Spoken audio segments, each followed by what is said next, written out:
Եղունգների սնկային ախտահարումները, եղունգների միկոզները կամ օնիխոմիկոզները ընդգրկված են հիվանդությունների միջազգային դասակարգման 10-րդ վերանայման մեջ B35.1 կոդի ներքո։ Ընդհանուր տեղեկություններ։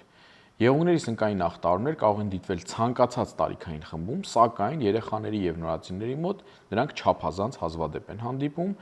արական և իգական սեռի մոտ գրեթե հավասար բաշխվածությամբ, մի փոքր իհարկե արական սեռի մոտ ավելի հաճախ կարող ենք հանդիպել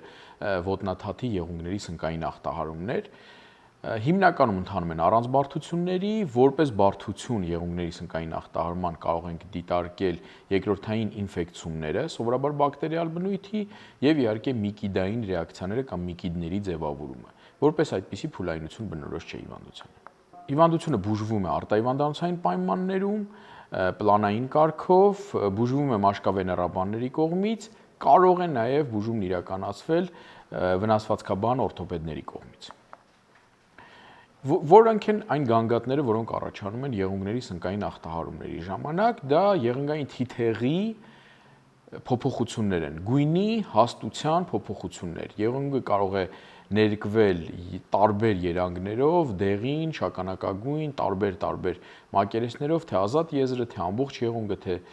աճման զոնան, եւ իհարկե եղունգի հաստության փոփոխություններ, ինչպես հաստանալով, դա այսպես կոչված հիպերտրոֆիկ, ուրեմն տեսակն է եղունգների ախտահարման, այնպես էլ լիզիսի ենթարկվելով կամ քայքայվելով, որը կոչվում է օնիխոլիզ կամ սնկային օնիխոլիզ։ Անամնեստիկ տվյալներից չափազանց կարևոր է նեղ կոշիկներ կրելը, որովհետև սա կարող է վնասել եղունգը եւ նպաստել սնկային հիվանդության ձեռքբերման եւ զարգացման, լողավազան հաճախելը կամ առհասարակ սպորտային, ուրեմն բարձր կուլտուրա ունենալը, շաքարային դիաբետը նույնպես նպաստում է եղունգների սնկային ախտահարումների զարգացման, ինչպես նաև քերքրտնարտադրությունը։ Զննման ժամանակ շատ կարևոր է տեսնել, հասկանալ, քանի եղունգ է ախտահարված, ախտահարման տեսակը, եղունգները հաստացել են, թե լիզիսի են ենթարկվել, ինչպես նաև գնահատել շրջակա մաշկի ախտահարումը։ Սովորաբար ոտնաթաթի եղունգների սնկային ախտահարումների ժամանակ ախտահարված է լինում նաև շրջակա մաշկը, ձեռքի եղունգների ախտահարումը շատ հաճախ կրում է երկրորդային բնույթ, այսինքն մենք ունենք մարմնի վրա տեղակայված որևիցե մի սնկային ախտահարում, այդ սնկային ախտահարման օջախը ձեռքով քորելու հետևանքով սնկերը փոխանցվում են, անցնում են ձեռքի եղունգներին եւ այդ հատվածում սկսում է զարգանալ ձեռքի եղունգների սնկային ախտահարում։ Որպես այդպիսի հոսպիտալացում չի պահանջում։ Բուժվում է մաշկավեներաբանների կողմից, երբեմն անհրաժեշտություն կարող է առաջանալ վնասվածքաբան օրթոպեդի խորհրդատվության։ Լաբորատոր հետազոտությունները։ Հիվանդությունը ախտորոշվում է մանրադիտակային մեթոդով, եղունգից վերցվում է որոշ հատվածի կտրվածք, ախտահարված հատվածի կտրվածք, ինչպես նաև քերուկ, որը հետագայում կալիոհաշի լուծույթով մշակելուց հետո դիտարկվում է մանրադիտակի տակ եւ սնկի միցելներ հայտնաբերելու դեպքում արդեն կայացվում է որոշումը։ Որոշ դեպքերում անհրաժեշտ է լինում ցանքսի կատարում, մանրէաբանական քննություն, սնկի տեսակը որոշելու համար, ավելի հաճախ սա նպատակ ունի էպիդեմիոլոգիական շղթան հասկանալու, թե որտեղից է այդ սունկը ձեռք բերվել եւ ինչպես կարող ենք այդ շղթան ընդհատել, քանի որ հակասնկային որոշ դեղամիջոցներ ունենում են բավականին ծանր ազդեցություն օրգանիզմի վրա, անհրաժեշտ է նաեւ արյան ընդհանուր քննություն, արյան բիոքիմիական քննություն, մեզի հետազոտություն, որոշակի ընդհանուր հետազոտություններ։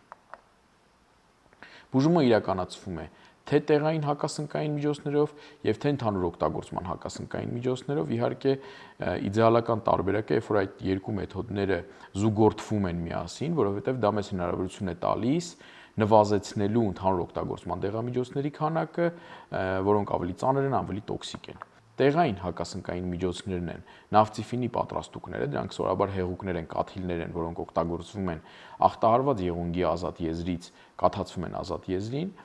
ամուրոլֆին պարունակող լաքերը կամ ցիկլոպիրոքս պարունակող լաքերը, որոնք օգտագործվում են եղունգի ամբողջ թիթեղը պատելու եղանակով շաբաթվա մեջ տարբեր ուրեմն հաճախություններով։ Ընդհանուր օգտագործման հակասնկային միջոցները թվարկված են գրիզիոֆուլվին, կետոկոնազոլ, ֆլուկոնազոլ, ինտրակոնազոլ, տերբինաֆին։ Թվարկվածներից առաջի 4-ը բավականին տոքսիկ եւ ծանր դեղամիջոցներ են, թողնում են բավականին լուրջ ազդեցություն լյարդի վրա, հետեւաբար նրանց օգտագործումը մի փոքր սահմանափակ է, հատկապես երիտասարդների եւ տարեց մարդկանց դեպքում, իսկ տերբինաֆինի կիրառությունը շատ ավելի մեղմ է, կարելի է երկարատև օգտագործել թե տարեցների դեպքում եւ թե ուրեմն երիտասարդների շրջանում չափազանց կարևոր է ընդհանուր օգտագործման հակասնկային դեղամիջոցներ նշանակելուց առաջ գնահատել հիվանդի լյարդի ֆունկցիաները, լյարդի վիճակը։ Նորից կրկնենք, որ բոլոր հակասնկային դեղամիջոցները թողնում են ազդեցություն լյարդի վրա, հետեւաբար լյարդի վիճակի գնահատումը չափազանց կարևոր է այս դեպքում։